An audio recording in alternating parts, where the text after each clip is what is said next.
section.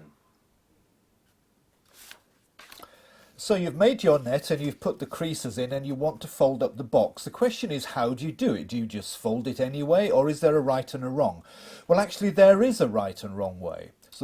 So what you shouldn't do is to fold here a square in at the end with two tabs. So here's one with two, here's another one with two, here's another one with two. What you should do is to fold in a square with just one tab.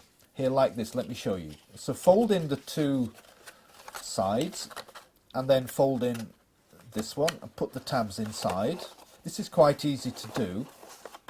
But now, because there's a square here with just one tab on the end and no tabs on the sides, this will lock into the box very easily. So always look for these special faces with just one tab on the end to lock in at the end when you fold up the box. There's always one of them, even two or three on the net.